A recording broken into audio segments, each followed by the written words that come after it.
श्री स्वामी समर्थ मित्रांनो, मिठाच्या आत असलेल्या आकर्षणामुळे सकारात्मक ऊर्जेचा संचार आणि त्यावरील उपायांमुळे आयुष्यातील अनेक समस्या संपतात. आपल्या जीवनात मिठाची चव खूप महत्त्वाची आहे. जेवणामध्ये मीठ जास्त असो किंवा कमी असो, नुकसान तर होतं. मीठ हे आरोग्याशी संबंधित समस्या दूर करते आणि ज्योतिषशास्त्राशी संबंधित समस्या देखील दूर करते. ज्योतिषशास्त्रानुसार मीठ घरामध्ये सुख समृद्धी वाढवते आणि राहू केतूचे अशुभ प्रभाव दूर करण्यासाठी देखील मीठ प्रभावी मानले जाते. मिठाच्या आत असलेल्या आकर्षणामुळे सकारात्मक वातावरण निर्माण होते, कारण मिठाला माता लक्ष्मीचा भाऊ मानले जाते. कारण मीठ देखील समुद्रातूनच मिळते. परंतु मित्रांनो, मीठ नेहमी काचेच्या भरणीमध्ये ठेवावे, नाहीतर त्याचा आपल्याला शुभ परिणाम मिळत नाही. मिठासाठी वेगळी भरणी असावी. काचेच्या स्वच्छ भरणीमध्ये मीठ भरून ठेवावे. त्याच्यामध्ये चमचा देखील ठेवावा. चमचा तुम्ही प्लास्टिकचा वापरला तरी देखील चालेल, परंतु स्टीलचा वापरू नये. जर तुम्ही कोणत्या वेगळ्या डब्यामध्ये असे मीठ ठेवले असेल तर आजच मिठासाठी एक नवीन काचेचा डब्बा किंवा भरणी तुम्ही आणून ठेवा. कारण ज्या उपायाविषयी आम्ही तुम्हाला एक गुपित गोष्ट सांगणार आहोत त्याच्याविषयी तंत्रशास्त्रामध्ये लिहिले आहे की हे सांगितल्याप्रमाणे तुम्ही मिठाच्या डब्यामध्ये ती वस्तू लपवली तर तुम्ही तुमच्या आयुष्यातील सर्व अडचणीपासून सुटका मिळवणार, सर्व अडचणींपासून मुक्ती मिळेल व जीवनामध्ये सुख समृद्धी धन दौलत सर्व काही मिळेल. मित्रांनो, एका गोष्टीला समजून घ्या. ज्या व्यक्तीच्या घरामध्ये मिठाचा डबा असतो तो सरळ त्या डब्याच्या आर्थिक दृष्टीने संबंधित असतो. मीठ आणि हळद कधीही एकत्र एका डब्यामध्ये किंवा मग मसाल्याच्या डब्यामध्ये ठेवू नये किंवा मिठाच्या शेजारी हळदीचा डबा ठेवू नये. यामुळे घरामध्ये आर्थिक चणचणीचा सामना करावा लागतो. पुढे जाण्याआधी माझी तुम्हाला नम्र विनंती आहे की तुम्ही जर चॅनलवर नवीन असाल तर चॅनलला सबस्क्राईब करा आणि बेल आयकॉन देखील प्रेस करा. तसेच कमेंट बॉक्समध्ये जय श्री माता लक्ष्मी, जय श्री स्वामी समर्थ अवश्य लिहा. माता लक्ष्मी तुमच्या घरी धनाचा वर्षाव करेल. मित्रांनो, संपूर्ण माहितीसाठी व्हिडिओ शेवटपर्यंत नक्की पहा. तुम्हा सर्व दर्शकांना नम्र विनंती आहे, कारण हे उपाय आपल्याला पूर्णपणे समजणं फार गरजेचं आहे. आपल्या सर्वांच्या जीवनाचा मीठ हा अविभाज्य घटक आहे. जर जेवणामध्ये मीठ जास्त झालं तर अन्न चांगले लागत नाही आणि मीठ कमी असेल तरीही त्याची चव लागत नाही. मिठाचे असे आहे की जास्त झाले तरीसुद्धा खारट लागते आणि कमी झाले तरीसुद्धा चव लागत नाही. मिठाचे अनेक उपाय आहेत ज्यामुळे आपल्याला दीर्घायुष्याची देखील प्राप्ती होते. त्यामुळे अनेक काही गोष्टी आहेत ज्याने आपले आयुष्य कमी करतात. अशा गोष्टींना कसे टाळावे किंवा मिठाचा उपयोग कशा पद्धतीने करावा याबद्दल अनेकांना फार माहिती नसते. म्हणूनच आज आम्ही तुम्हाला स्वयंपाकघरातील मिठाचा उपयोग कशा पद्धतीने करायचा आहे हे सांगणार आहोत. आपल्या जीवनामध्ये अनेक संकट अडचणी येत असतात. ती संकट मिठाच्या साहाय्याने दूर करण्यासाठी काही महत्त्वाचे उपाय आज आपण जाणून घेणार आहोत. मिठाचे अनेक प्रकार आपल्याला पाहायला मिळतात, जसं की काळे मीठ, सैंधव मीठ, समुद्रातील मीठ आणि आपण जे घरामध्ये वापरतो ते सामान्य मीठ, असे वेगवेगळे मिठाचे प्रकार आपल्याला पाहायला मिळतात. हे मीठ आपल्याला सहज वेगवेगळ्या ठिकाणी उपलब्ध सुद्धा होते. ज्योतिषशास्त्रानुसार मिठाला चंद्र आणि शुक्र या ग्रहांचा प्रतिनिधी मानले जाते. ज्योतिषशास्त्रानुसार स्टील किंवा लोखंडी भांड्यामध्ये मीठ ठेवले तर शनी आणि चंद्र यांची युती होते आणि हे आपल्यासाठी खूपच घातक सिद्ध होते. हे रोग आणि शोकाचे कारण बनते. मिठाला प्लास्टिकच्या भांड्यामध्ये सुद्धा ठेवू नये. मिठाला काचेच्याच भरण्यांमध्ये ठेवले पाहिजे, म्हणजे त्याचा वाईट प्रभाव आपल्या जीवनावर जाणवत नाही. मीठ सांडले तरीसुद्धा ते अपशकुन मानले जाते. मीठ पडल्यास शुक्र आणि चंद्र या दोन्ही ग्रहांचा कमजोर होताना दिसतात. स्वयंपाक करताना मीठ कमी जास्त झाले तरी आपण नंतर टाकू शकतो, परंतु स्वयंपाक करताना भाजी चाखून पाहू नये. यामुळे आपल्या घरामध्ये आणि जीवनामध्ये दारिद्र्यता येते.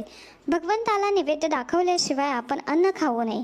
भगवंताला नैवेद्य दाखवल्यामुळे त्या अन्नामध्ये नैवेद्यामध्ये भगवंताची सात्विकता आणि शक्ती उतरत असते. आपल्या शरीरामध्ये यामुळे चांगले विचार, चांगले आचार निर्माण होतात आणि मनातील विचार चांगले बनतात. असे म्हटले जाते की जसे अन्न तसं मन. म्हणूनच अगोदर भगवंताला नैवेद्य दाखवावा. मीठ थेट कोणाच्या हातावर ठेवू नये, यामुळे चांगले संबंध खराब होतात. लाल किताबच्या लेखामध्ये आपण मिठाचे काही उपयुक्त गुणधर्म लाभ कसे आहेत ते जाणून घेणार आहोत. जर तुमच्या घरामध्ये सुद्धा अनेक अडचणी येत असतील, आर्थिक अडचणी निर्माण होत असतील, तर या उपायांच्या सहाय्याने तुम्ही तुमच्या जीवनातील सर्व समस्या नष्ट करू शकता.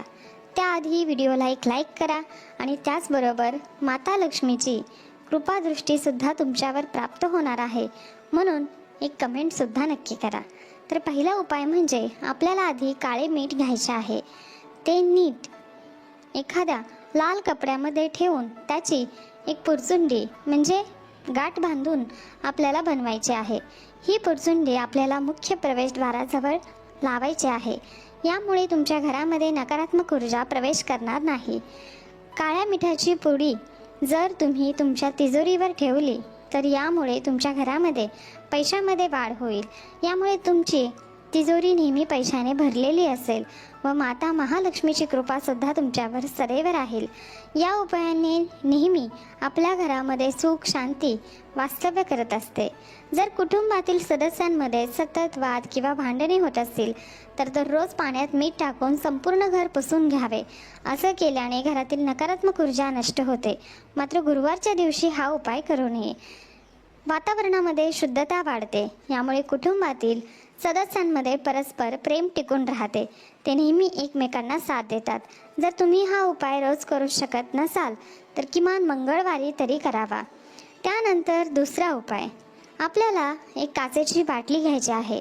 त्या काचेच्या बाटलीमध्ये आपल्याला मीठ भरून ठेवायचं आहे आणि ही बाटली आपल्याला बाथरूममध्ये ठेवायची आहे. अगदी छोटीशी बॉटल असेल तरी चालेल. असं केल्याने आपल्या शास्त्रामध्ये सांगण्यात आलं आहे की मीठ व काच हे दोन्ही राहूचे कारक आहेत. म्हणूनच जर आपण घराच्या एका कोपऱ्यामध्ये काचेच्या बाटलीमध्ये मीठ ठेवले तर घरातील नकारात्मक ऊर्जा नष्ट होऊन सकारात्मक ऊर्जा तयार होते. स्टीलच्या भांड्यात मीठ ठेवले तर अशा वेळी चंद्र आणि शुक्र यांची युती होऊन त्याचे परिणाम आपल्याला भोगावे लागतात. यामुळे तुमच्या जीवनामध्ये दुःख अडचणी निर्माण होऊ शकतात.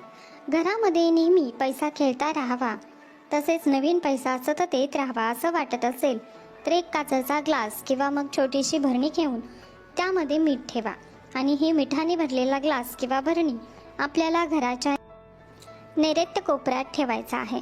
असं केल्याने आपल्या घरामध्ये पैसा नेहमी खेळता राहतो. तसेच आपल्या घरामध्ये नवीन पैसा येत राहतो. या ग्लासमधील मिठाला किंवा भरणीमधील मिठाला पाणी पूर्णपणे सुटल्यावर ते मीठ बदलून नंतर पुन्हा आपल्याला त्याच्यामध्ये नवीन खडे मीठ भरायचे आहे. तसेच तुम्ही मिठाच्या भरणीमध्ये कोणालाही न दाखवता न सांगता गुपचूप 2 लवंगा ठेवू शकता. यामुळे माता लक्ष्मीचा आशीर्वाद सतत घरामध्ये राहतो. घरामध्ये धनधान्याची आणि पैशाची कमतरता भासत नाही. त्यामुळे मिठाच्या डब्यामध्ये 2 लवंगा नक्की ठेवा.